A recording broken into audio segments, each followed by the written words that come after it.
the money you owe me.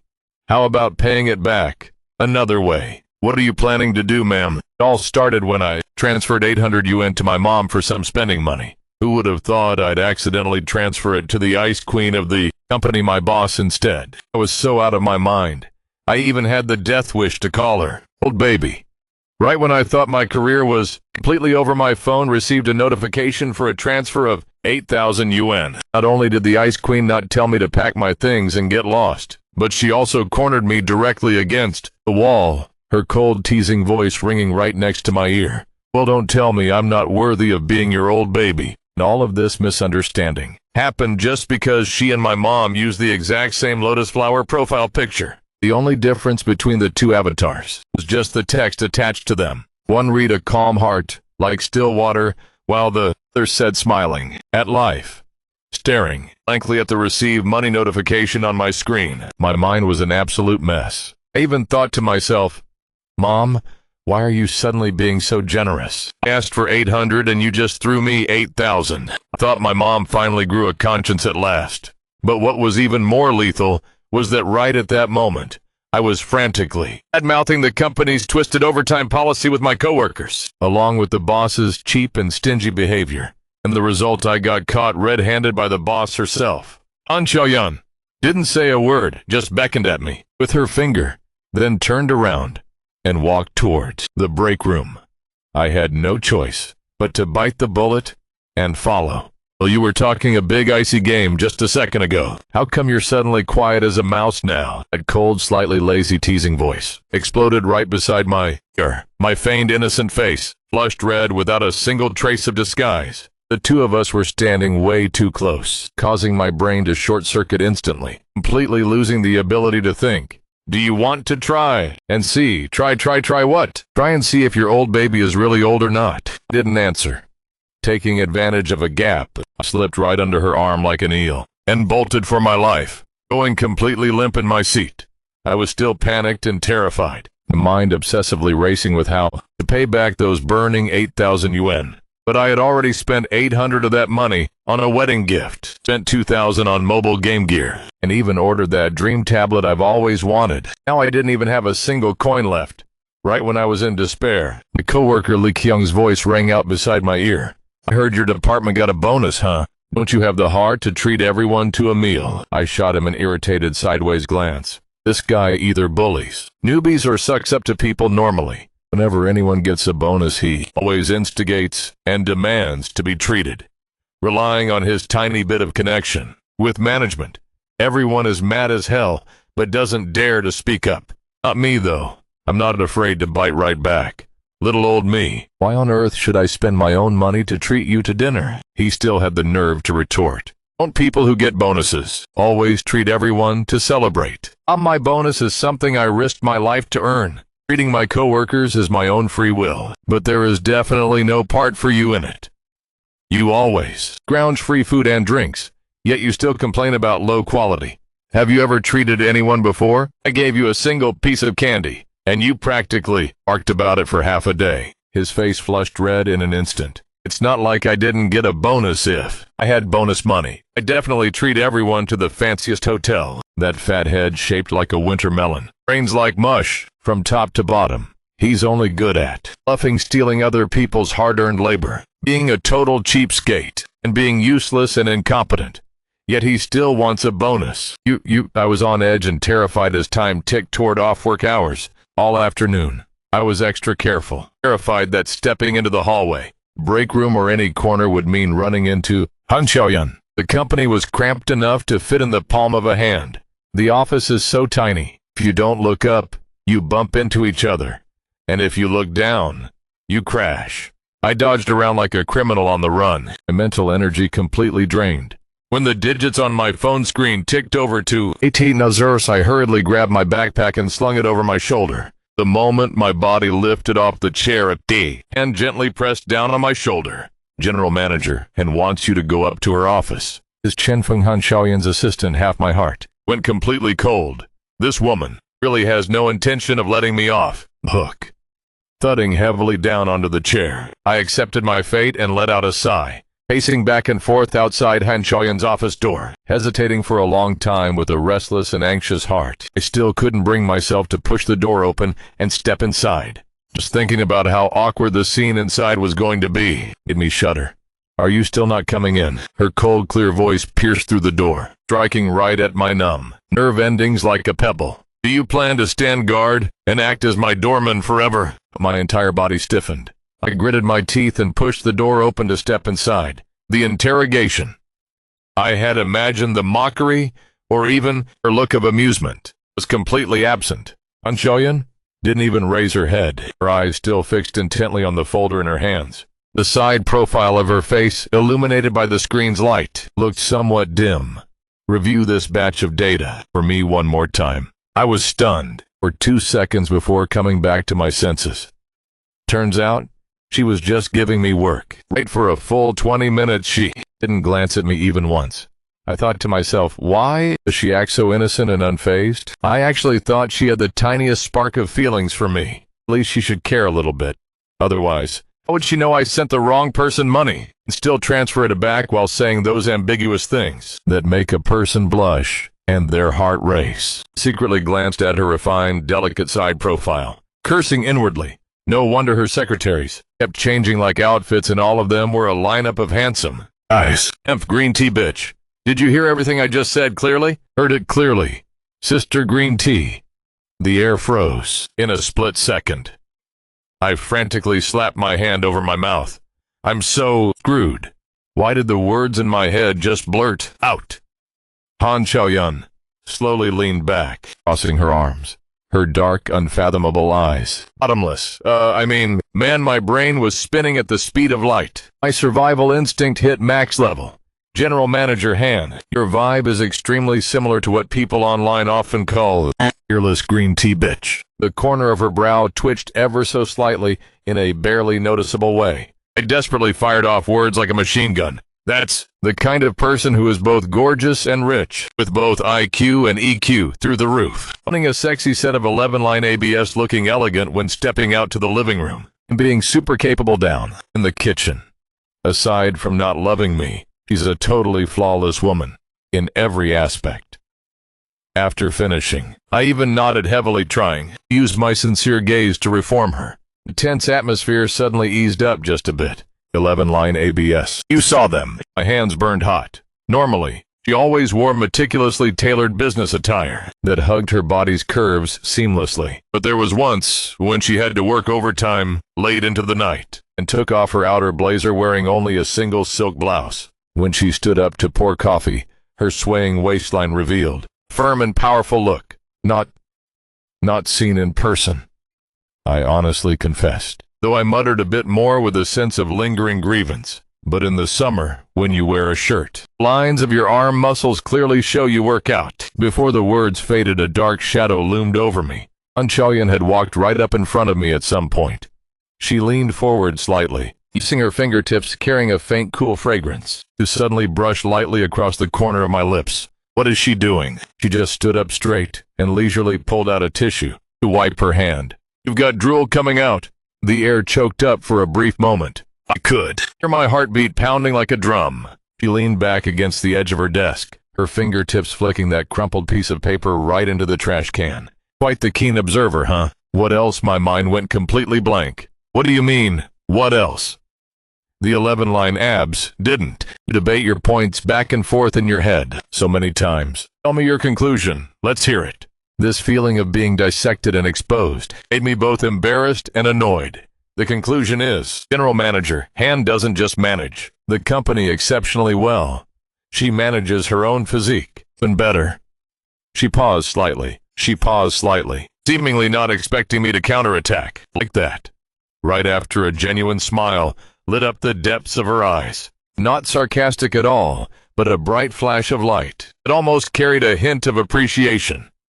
Let's go. I'm done. She picked up her car keys, voice returning to its usual calm composure, yet hiding a trace of rare, unexpected softness compared to just moments ago. I'll give you a ride on my way. Staggered along behind her downstairs, shamelessly climbing into her sleek, luxurious car and sitting in the passenger seat. The car was filled with that signature cool fragrance of hers, I secretly glanced at the boss's side profile as she focused on driving. The dazzling neon city lights outside the window flashed past, casting a glow over her exquisite jawline. The slight annoyance and confusion in my heart from earlier, strangely enough, blended together into a sweet yet unreal feeling. Throughout the entire trip, her phone wouldn't stop ringing. Sitting in the passenger seat, I secretly counted this was already the 6th time. Talk about a busy person. The daily life of a female CEO is literally driving a luxury car while managing multi-million-dollar business projects from afar. I know, Mom, I'm trying my best here. For the new year, I will definitely bring someone back. Shoyan spoke through her Bluetooth headset in an unusually obedient tune, even carrying a hint of coaxing. Okay. If I don't bring anyone back, then I'll listen to you, Mom. Go obediently on blind dates, all right? Yeah, we're almost there. I'll catch you later. After hanging up, the car suddenly grew quiet again. I secretly glanced over at her. Turns out even the owner of $100 million fortune gets pressured into marriage. She let out a faint laugh, her hands resting casually on the steering wheel. The lights passing outside the window cast shadows across her profile. I'm almost 30, which in my mom's eyes makes me inventory stock. That's hard to clear. When I was in school, dating was banned, like smuggling contraband. And the moment I graduated, she was dying to package me up, marry me off just to be rid of the burden. She paused. Back then, when I went on a blind date, I met a guy who seemed pretty decent, only for him to say I was too strong and independent, so he bailed. What? Does that guy have some kind of misunderstanding about the word outstanding? Boss with your conditions. Him turning you down is his loss. Yuan smiled, the corners of her eyes curving into a narrow arc. What about you? Does your family pressure you? I just graduated a year ago. I'm in the prime of my youth, living it up. Besides, do I look like some old uncle who's so desperate for a wife that I need to go on blind dates? She actually turned her head, studying me intently for about 2 seconds. Being stared at like that sent chills running down my spine. Not an old uncle. You look like an unworldly college brat. I choked. Well, do you have a girlfriend right now? No. And do you want me to find you one? Does our company boss offer all-inclusive matchmaking packages now? He didn't answer. The car slowly pulled over to the side of the road and stopped. We're at your place. Just as I reached to unbuckle my seatbelt, she suddenly leaned in close. A wave of aggressively invasive fragrance slowly enveloped me. It smelled like cedarwood, mixed with a very faint hint of citrus, but it instantly choked off my breath. I stiffened, not daring to move an inch. She stopped at a very close distance, under the dim, dreamy light. Her eyes were so brilliantly bright that just as I was about to say, knock, knock, knock, the sound of someone knocking on the car window rang out. A familiar face pressed against the glass. My mom stood with her hands behind her back, expressionless, staring straight into the car. Shoyan rolled down the window. Good evening, Auntie. She smiled politely and extremely considerately. My mom narrowed her eyes, looking at her, then looking at me, who was completely petrified at this moment. Did you give him a ride home? My mom's voice was level, without a single ripple. Come on up and sit for a bit.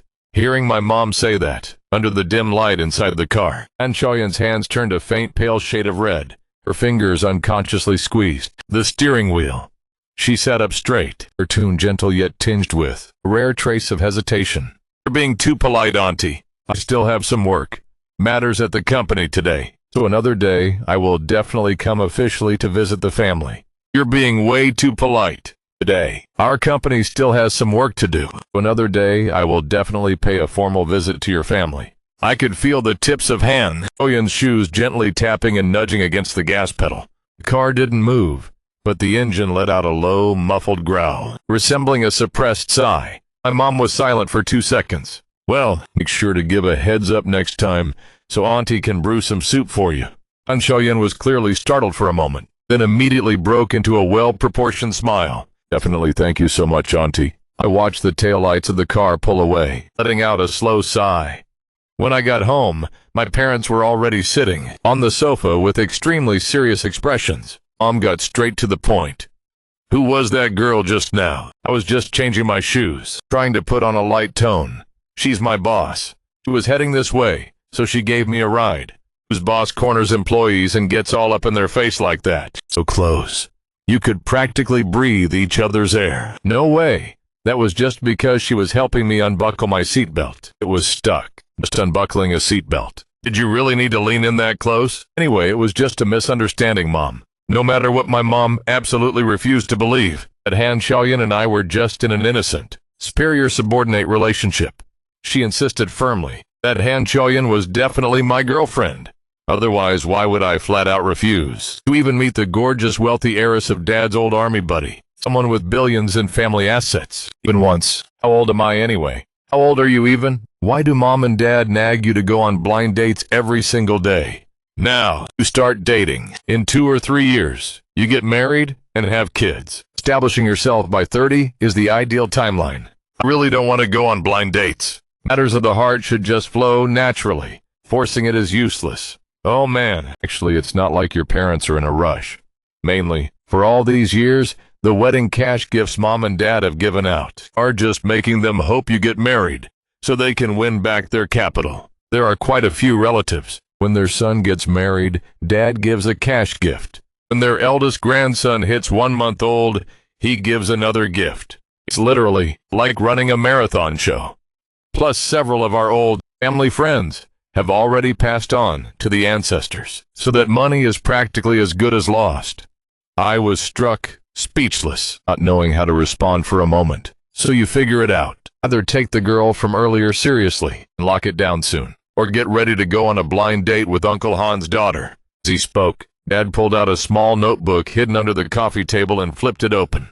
Inside were densely packed records of favors and debts. Lying in bed at night, my heart was restless, nonstop. I really don't have a girlfriend. Where on earth am I supposed to pull a girlfriend from? This annoyance had been plaguing me for so long that I couldn't even focus on work and was completely unable to concentrate my mind. I had no choice but to sneak around and crawl into the company's restroom to contemplate life, sitting on the toilet bowl to light a cigarette. Amidst the hazy, foggy clouds of smoke, mine was swarming with countless thoughts. I'm at such a youthful age in my 20s, yet my dad is already past 60. This should be the time for him to enjoy life with his grandchildren, relax and peacefully enjoy his twilight years, surrounded by a large family. Yet I still occasionally talk back, like an immature kid who doesn't know right from wrong. Who's smoking in there? Damn it, that voice is Han Xiaoyan. I'm done for, totally done for, completely finished. Now, anyone entering the company has to go through a 1-week military-style training orientation first. The employee handbook explicitly states that smoking is strictly prohibited in any area of the company. Though the rules say it's forbidden, in reality many people still sneak around and smoke. However, the person caught red-handed by Han Xiaoyan happens to be me, probably the unluckiest guy in history. I held my breath, desperately trying to restrain myself. Time seemed to stand still at this moment. Every single second dragged by so agonizingly. Get out here. She coldly spat out those 2 words. My heart aches. Smoking caught for the first time, fine of Yuan. Second time is 1. 500 Yuan is a whole fortune, that is all. My blood, sweat, and tears money.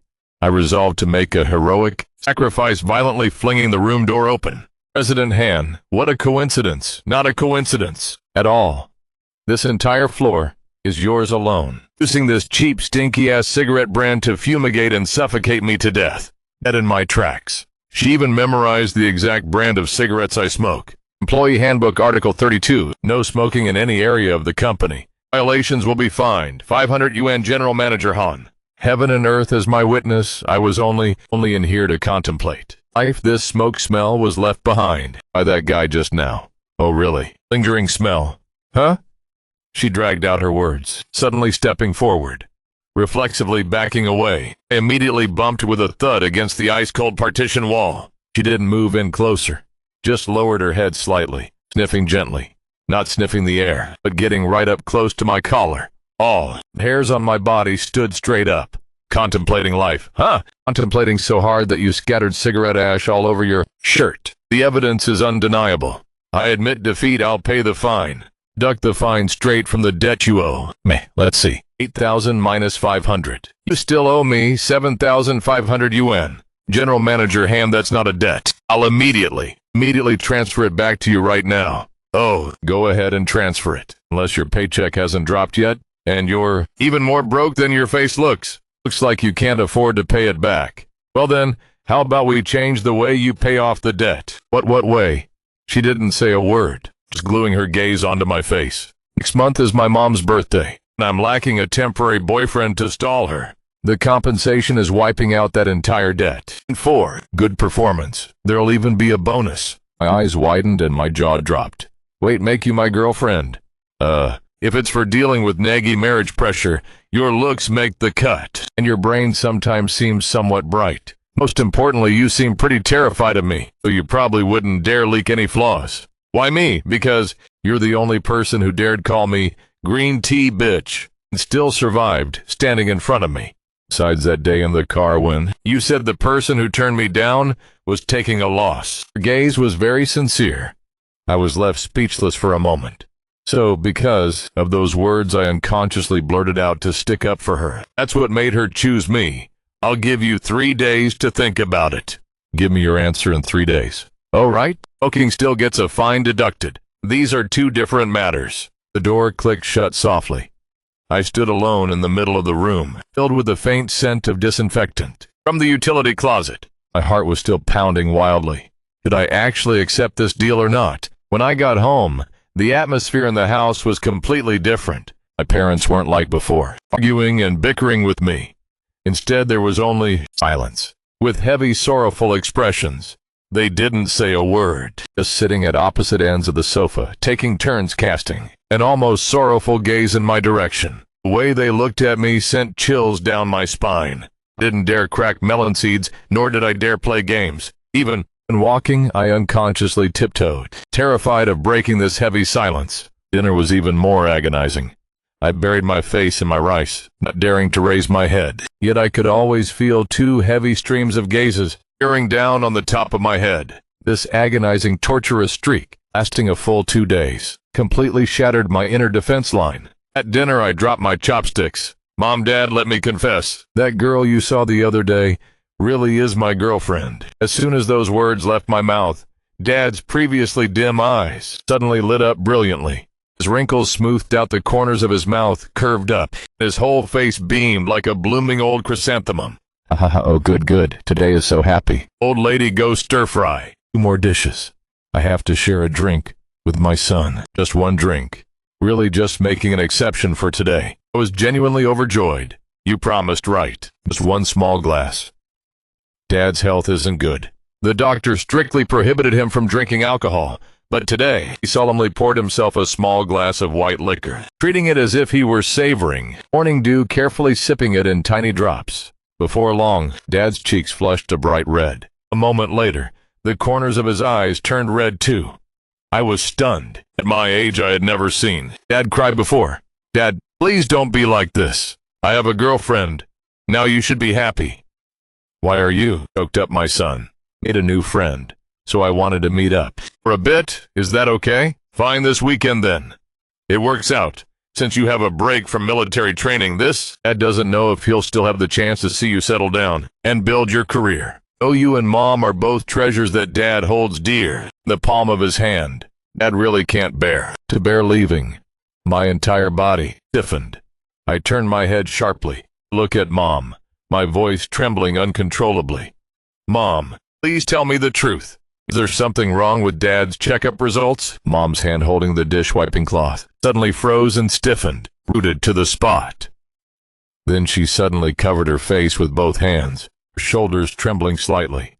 My heart sank heavily, dropping abruptly into an ice cellar. But your dad is fine. It's just that he's getting older, so he tends to overthink things. But that evasive gaze, those reddened eyes, that direct confrontation that pierced straight to my soul, acted like a cold hammer smashing to pieces the last glimmer of fragile hope inside me. The house was plunged into a terrifying silence, leaving only Dad's choked, sobbing breaths. In the moment, Mom turned her back and walked into the kitchen. A single tear, quiet yet distinct, falling patter-patter onto the floorboards. My heart sank to the bottom of an abyss, infinitely cold. The next, I sat at work like a hollow shell. The sound of colleagues chatting echoed in my ears, and it felt as hazy as a silent film, seeing their lips move without catching a single word. Their figures swayed and drifted before my eyes, overlapping one another, now near, now far, blurred and illusory. I felt like a lonely leaf amid a vast ocean, facing surging rolling waves crashing toward me. Standing before the endless crashing waves, I was as tiny as a blade of grass, utterly helpless. The feeling was as if someone's hand was squeezing my neck so hard I was almost suffocating. Right after that, my vision went pitch black, and I completely lost consciousness. When I woke up, I found myself lying in a strange, unfamiliar room. I forced my eyes open to look at the high ceiling. I tried to sit up, but my hand was held tightly by something. Turning my head to look, it was Han Xiaoyan. She had slumped over the edge of the bed fast, asleep, her two hands still gripping a hand tightly. I gently applied force to pull it back, but she held on very tightly, just enough force so I couldn't pull away, yet not hurting me. Just as I was about to give up, she woke up, her gentle voice ringing out by my ear. "Are you hungry? Let me heat up some porridge." The porridge was cooked long ago. "Why are you only waking up now and saying you're hungry? Just wait 2 minutes for me." I opened my mouth, and a sensation of itching and burning suddenly hit my throat. The voice as hoarse as if it had been scrubbed with sandpaper. Han Xiaoyan stepped over and handed me a warm glass of water, with a straw already in it. I was slightly stunned. Low blood sugar, combined with extreme stress, caused you to faint temporarily. The doctor said that since the day before yesterday, you've barely had anything in your stomach. I stared at her, memories slowly flooding back like a tide. The hazy faces of my colleagues in the office, the suffocating panic, and then darkness engulfing me. "Your dad," I heard Mom tell me. My whole body turned ice cold. She didn't look at me, turning around to pull a file folder from her bag. "This is the contact info for a specialist at Longthan Hospital, along with the preliminary evaluation feedback on your dad's medical records. The doctor who used to be my grandfather's primary attending physician is currently in another province, but he can do a remote consultation." I bolted upright, my vision turning pitch black again, as my hands trembled and opened the file folder. "You fainted at the company yesterday, so I called your mom, and only then did I find out about your dad." I lowered my head, my fingers gripping tightly onto the papers, the rustling of paper echoing in the silence. "The company is granting you paid leave, with unlimited time off, until your dad's medical condition stabilizes." My eye sockets stung. I clenched my teeth hard to hold back the rush of bitter emotions.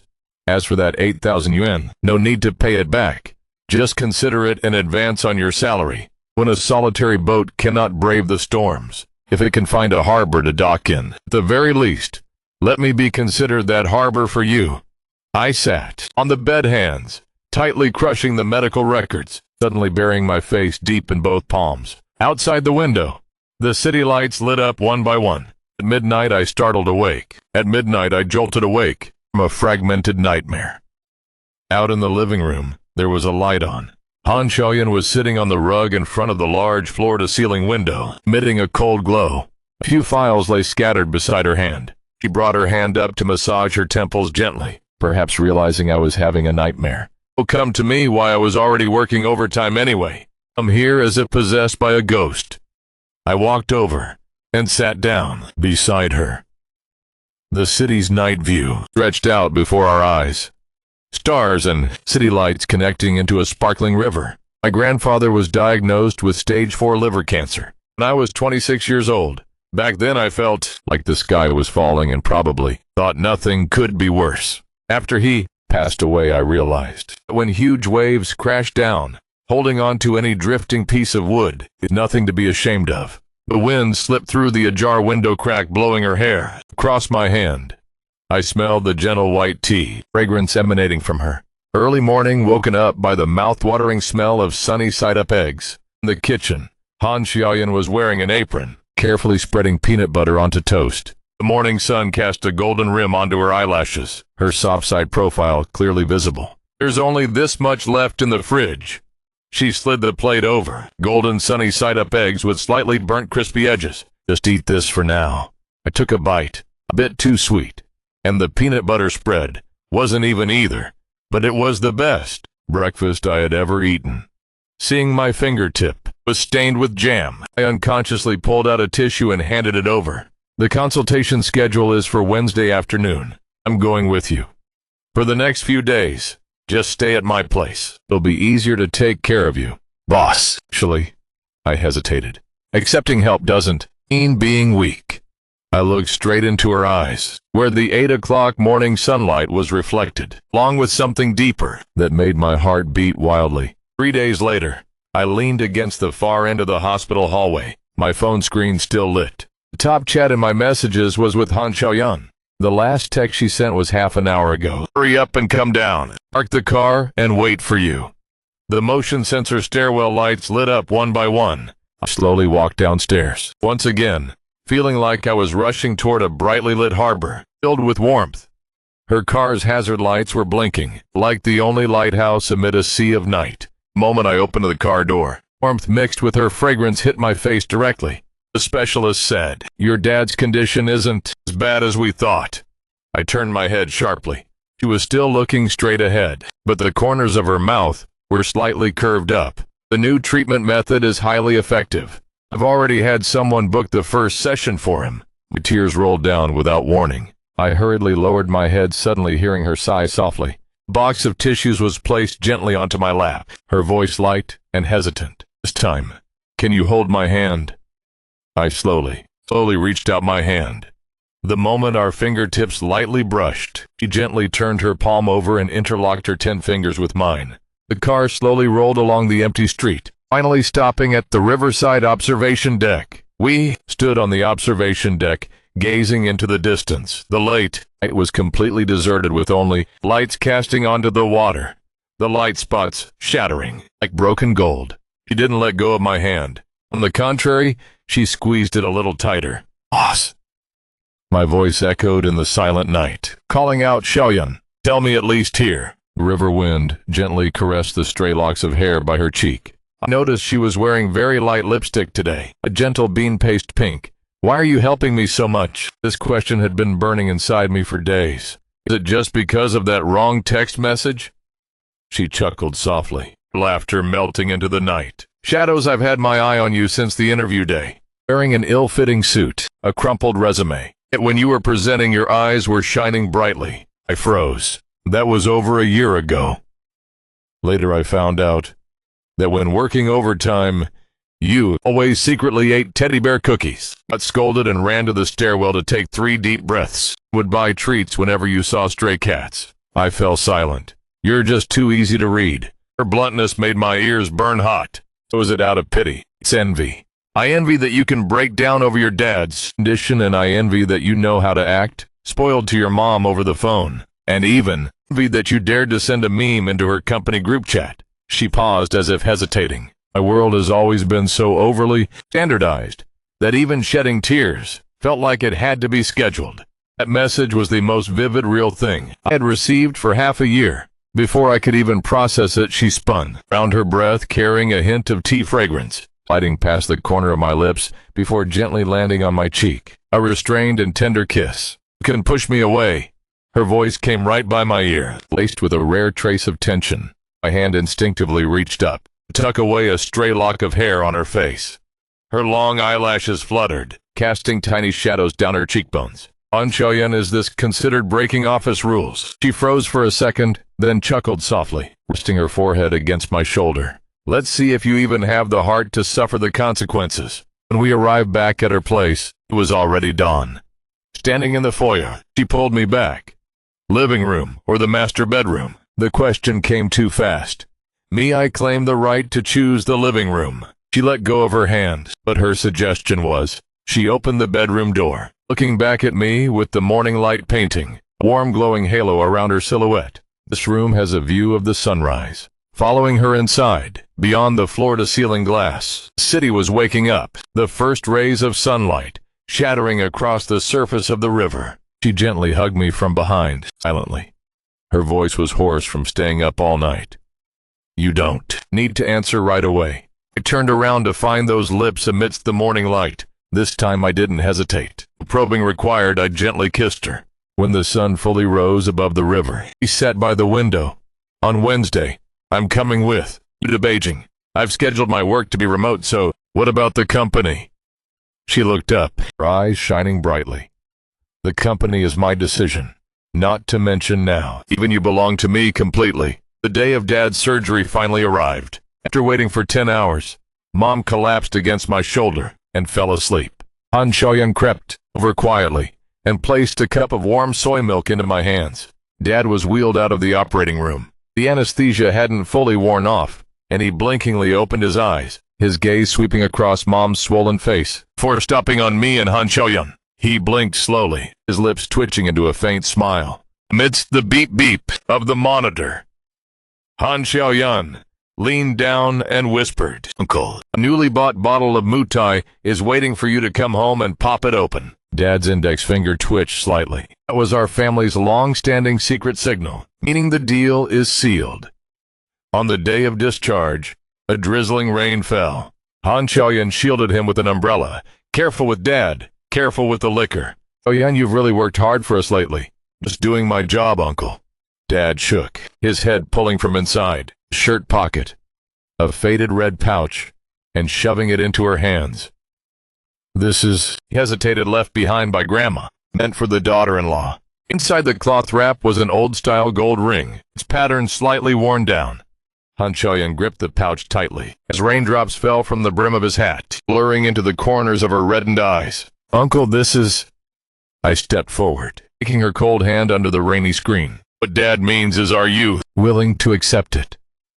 She raised her tear-filled eyes, looked at me for a long, long time, then gently nodded, taking the ring and sliding it onto her ring finger yourself. The size was a miraculous fit. Finally, the birthday of Han Xiaoyan's mother arrived. Didn't go under the guise of a contract boyfriend, but as her real boyfriend, standing in front of her villa's gate, to see an auntie wearing a floral apron, squatting outside the vegetable patch picking eggplants. Mom Han Xiaoyan's voice carried a rare hint of panic.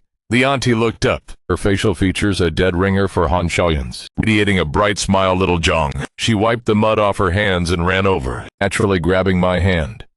"Why are your hands so cold? Are you nervous?" Far from the image of the aristocratic noble matron I had imagined. "What, auntie, just call me Mom. Come inside, quickly. They're already chopping ribs in the kitchen." That stubborn girl insisted on making sweet and sour ribs herself. "Where's my motai?" Walking into the living room, I suddenly froze. Right in the dead center of the living room wall hung a yellowed, black and white photograph. Two young men in military uniforms, with their arms around each other, stood in front of a tank laughing so hard their eyes vanished. The one with the big bright eyes on the left was clearly a young version of my dad. "Looking familiar?" A deep, warm male voice sounded from behind me. I jumped and spun around Han Xiaoyan's. Dad Han Jiangguo stood with his hands behind his back on the veranda. His hair was half gray, his back straight as a pine tree. Hello, Uncle. I mean, I should call you Uncle Han, right? You look just like a young Lao Haishan. Is your dad recovering well lately? I knew he was sick, but I never expected it to be this severe. That girl Xiaoyan kept it completely hidden from me, too. It was only then that it finally dawned on me. Turns out the two dads were life-or-death battle buddies, and the match made in heaven date that Dad had previously tried to shove down my throat was none other than Han Xiaoyan. No wonder when Mom saw her outside the car, she went along with the flow and played the perfect act. I glared suspiciously at Han Xiaoyan. She raised an eyebrow with a flirtatious, playful look. It stems from real life. My treasure. A table full of family dishes. Can we drink alcohol or what? Good stuff. This bottle of 1998 vintage has been kept by Uncle for over 20 years, just waiting for today. 3 cups down, Uncle Han opened up and talked like a flowing stream. Our little Xiaoyan has been competitive since she was little, eating tons of food. Back in middle school, when some boys bullied her, she picked up a stool and chased the kid across 3 whole blocks. All right. Let's not talk about this anymore. Later on, when she started her company, I'd hear her crying softly in her room in the middle of the night. Yet the next day, with swollen eyes, she'd still put on a brave face to meet clients. Little Zhang Xiaoyan seems tough on the outside, but deep down, she's really fragile and emotional. I know, Uncle. This is the first time she's ever brought someone home. She's had it so tough these past few years. Uncle Auntie, I'll toast you both a glass. Thank you, both of you, for raising Xiaoyan so wonderfully. This kid, he's pretty down to earth.